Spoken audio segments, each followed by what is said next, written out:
Station on Space to Ground. Welcome to Space to Ground. I'm Catherine McLaurin. This week on station, it's out with the old as the crew prepares to release the Cygnus cargo spacecraft.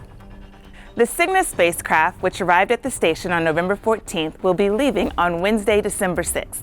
Cygnus delivered research investigations to further improve life on Earth.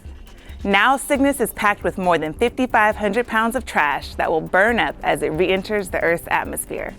For more information and to watch live coverage of the Cygnus departure on December 6th, beginning at 7:45 a.m. Eastern Standard Time, please visit www.nasa.gov/NASATV.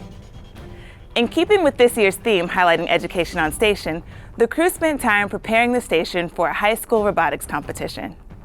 Joe Acaba and Alexander Masurkin set up the Spheres work area to run a test for the Spheres Zero robotics competition that is scheduled to be performed in January 2018.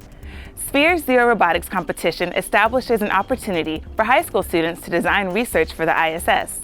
As part of a competition, students write algorithms for the Spheres satellites to accomplish tasks relevant to future space missions. The algorithms are tested by the Spheres team, and the best designs are selected for the competition to operate the Spheres satellites on board the ISS. This week's question comes from Army Cadet Iris Yu at the U.S. Military Academy.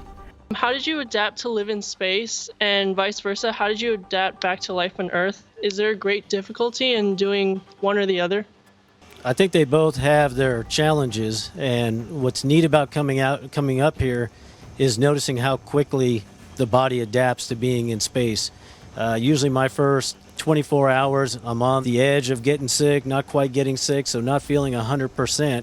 But once that goes away and the fluid shifting goes back to a more kind of neutral state, it's almost like we were born to be in space. And then going home, when you land, you wonder, how do humans live on this planet? Because, you know, that gravity, I don't know, you learn about gravity in physics, but it's strong after you've been up here for a few months.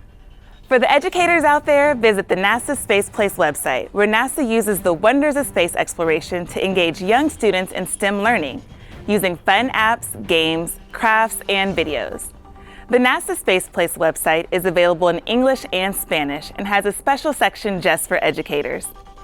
Keep sending us questions using the hashtag #SpaceToGround, and we'll see you next week.